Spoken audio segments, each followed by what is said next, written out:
Why cardio is taking the muscle you just built. More cardio builds a leaner, healthier physique after 60. It absolutely does not. The hours you're spending on the pavement are actively taking the muscle you just built. You're sweating away your armor. Later on, we need to unpack a brutal psychological lie you tell yourself every time you step on that treadmill. It'll sting a bit. Before we do, drop a quick comment telling me what city you're watching from, and if you're new here, stick around. This channel respects your work ethic. You train hard, yet you're shooting yourself in the foot by treating endurance like a daily religion. The extra miles you log are actively stripping away the dense tissue you fought to build, and we need to look at exactly how that happens. Number 1, the cardio trap, catching fit men over 60. Most men your age simply surrender to time. You refuse to do that. You put the work in. Yet finding a genuinely muscular man in his 60s is incredibly difficult. In a poll of men in this community, 51 of 61 could name 2 or fewer men their own age still in real shape. Being healthy is uncommon. Holding dense, heavy muscle is almost a myth. The few who still train often destroy their own progress by robbing Peter to pay Paul. They hit the weights hard. Then they spend an hour grinding away on the elliptical. They log endless miles on the asphalt every single weekend. They believe they are building the ultimate machine. Biologically, they are tearing it down. This is the interference effect in action. Lifting heavy iron tells your nervous system to build thick, powerful tissue. Long, steady-state cardio sends the exact opposite command. It tells an aging body to shed weight immediately to make repetitive movement less taxing. After 60, your system always chooses efficiency over aesthetics. Those long cardio sessions spike your cortisol. That stress hormone stays elevated. Your body looks for fast energy, and it finds it by cannibalizing the metabolically expensive muscle tissue you just spent months building in the squat rack. Tell me the truth. Are you currently tracking your daily step count or resting heart rate more obsessively than your actual strength numbers? Drop a yes or no in the comments. Watch the endurance section of any local gym. You hear the rhythmic squeal of rubber on the treadmill belt. Sweat drips onto the plastic console under cold fluorescent lights. These guys possess staggering discipline. Their lungs are highly conditioned. But look at their physical frames. Flat chests, narrowing shoulders, arms that look hollow inside a t-shirt. They traded their physical armor for a lower heart rate. That biological trade-off carries a heavy social penalty. When you sacrifice muscle density for endurance, you surrender your physical presence. The broad, thick frame that makes strangers naturally step aside on a busy street begins to shrink. You stop taking up space, you start blending in. And that physical deflation dictates exactly how the world responds to you. Because while you obsess over your split times and your stamina, the women watching you from across the room are processing an entirely different set of visual data. Number 2, what women actually see when a man over 60 overtrains. We don't see your VO2 max. We never care about your split times on the rowing machine. You assume that endless stamina proves your vitality. We read the actual silhouette you cast. When we look at a man in his 60s, we process his physical architecture instantly. We count these markers without ever realizing we do it. First, we notice the angle of your neck. Overtrained endurance guys often carry their tension high and slump forward. Thick, developed muscle anchors the head back and straight.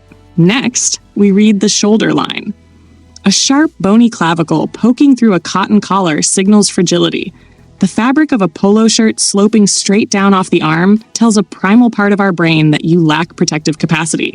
Finally, we look at the chest. A flat, hollowed-out torso makes a man look depleted. You might run 6 miles every Sunday morning. You think that proves you still have plenty of gas in the tank. We look at the shrinking frame and instinctively feel you are physically fading. You've survived 6 decades of hard work, financial stress, and immense responsibility. You earned a real sense of gravity. Your physical frame should project that exact same weight. We want the V-taper. We want thick, capable tissue. If you want a deeper look at how this specific physical trade-off alters your presence, watch what happens to men over 60 who walk versus lift. It breaks down the exact visual contrast we notice immediately.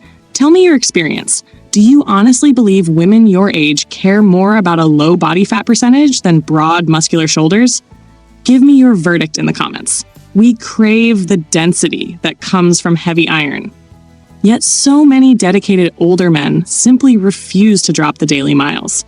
Soon, we have to expose the real reason you keep punishing yourself with that endless pavement pounding. It's a bitter pill to swallow. You can stop this biological theft today. You just need to change the dosage. Guarding your hard-earned muscle requires understanding the precise amount of work needed to trigger a physical response before tipping over into muscle breakdown. Number 3. The minimal effective dose for lean muscle. You bring distinct advantages to the weight room that a younger man simply lacks. You possess real patience. You understand deep body awareness. You carry the quiet discipline born from failing and adjusting over decades. Yes, recovery takes slightly longer today. Your knees and lower back absolutely feel the damp chill on an early morning. But the dense tissue you forge with focused, mature training stays anchored to your frame for good. You just need to protect it. Treat cardio as a surgical tool rather than a daily tax.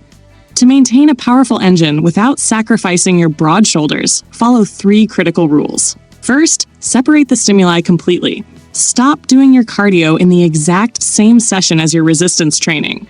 Grinding through a sweaty, exhausting jog right after pushing heavy dumbbells sends completely mixed signals to your central nervous system. Your body panics. It instantly kills the muscle-building response to conserve immediate energy.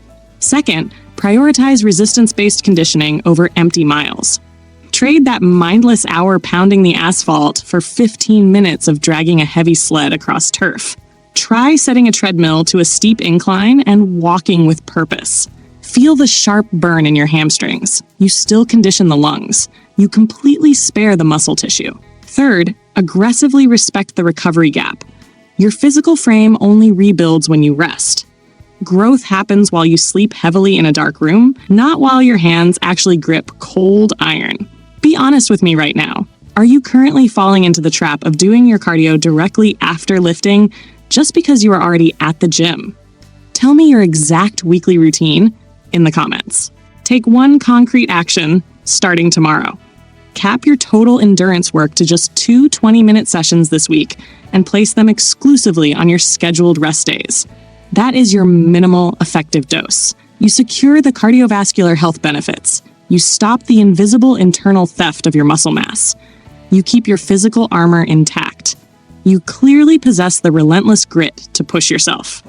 But before you restructure your schedule, we have to expose a deeply uncomfortable truth about why you actually chase that extreme fatigue in the first place.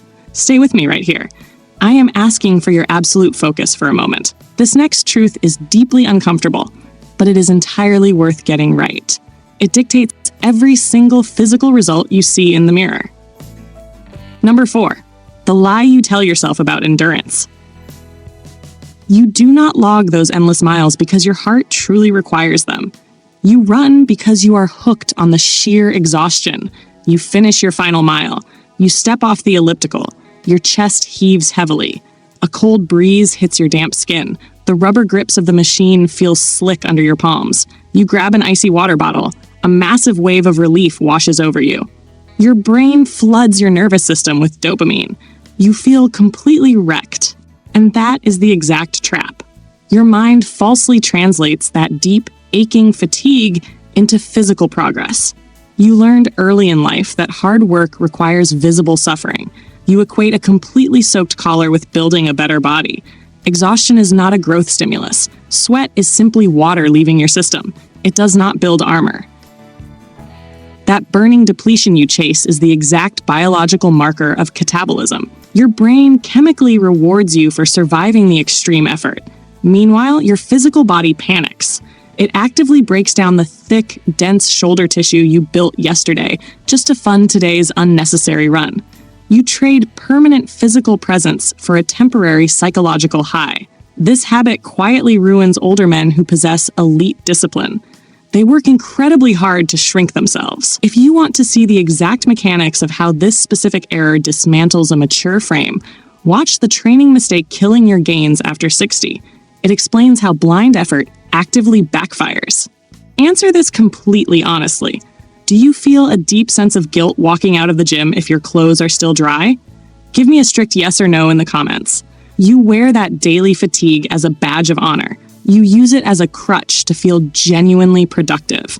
Breaking this habit requires a totally different kind of courage, because walking away from the pavement means stepping into the weight room and trusting that true capability looks like holding raw, unapologetic physical density. Number 5, building the frame of an anomaly. This shift requires a totally different mindset. You spent decades proving your worth through sheer grind. You built a life through relentless effort. You naturally assume your physique requires that same exhausting daily tax to remain useful. It completely does not. Your body requires a master, not a martyr. You must stop identifying as the man willing to suffer the most in the cardio room. You leave that hollow badge behind. Instead, you step into the reality of a genuinely rare man. You become the anomaly. The man on the other side of this choice occupies physical space entirely differently. He does not apologize for his presence. He understands that maintaining heavy, dense muscle mass burns energy quietly around the clock. That resting tissue does the invisible work of 1,000 empty miles without ever shrinking his frame. Focus on the actual physical sensation. Feel the sudden resistance of a tailored jacket pulling tight across a thick upper back. Listen to the solid thud of a heavy dumbbell hitting the rubber mat. Notice the way people physically react to you. When you wait for a table at a busy restaurant, strangers naturally shift out of your path. That silent deference is an involuntary biological response to pure capability. They read the wide shoulders. They respect the physical anchor. I want to know your exact decision today. Will you commit right now to dropping the endless junk miles and choosing to protect your hard-earned muscle instead? Put your answer on the record down in the comments. Owning this identity means ruthlessly guarding your time. You train with cold iron to signal absolute growth. You walk with purpose to condition your lungs. You rest deeply in a dark room to forge the armor. In our next video, light versus heavyweights, building muscle after 60 and why it matters. We break down exactly how much joint tension you actually need to spark that physical growth. You need that precise mechanical blueprint to apply today's strategy perfectly. You are no longer a guy blindly chasing exhaustion. You are an architect building a physical frame that totally defies the calendar. You do not just survive the passing years, you dictate exactly how they look. Stepping off that endless treadmill and reclaiming your sheer physical presence changes everything, because holding an elite standard after 60 ultimately demands that you stop sweating away your armor on the pavement. We began today by confronting a hard truth. More cardio absolutely does not build a leaner, healthier physique after 60. You carry incredible discipline, but pouring that drive into endless, exhausting miles tells your aging body to strip away the exact muscle mass that demands respect. You end up trading raw physical gravity for a temporary chemical high. At this stage of your life, you have absolutely nothing left to prove through mindless suffering. You paid your dues. You earned the right to train intelligently, protecting a dense, heavy frame that speaks for itself. If you refuse to quietly fade into the background, subscribe to the channel. We are building elite men here, and you belong with us. To lock this exact mindset in, click the video on your screen right now. What happens to men over 60 who actually lift weights? It takes everything we just covered and shows you the exact physical reward waiting on the other side. Endurance proves you can keep running. Muscle proves you can stand your ground.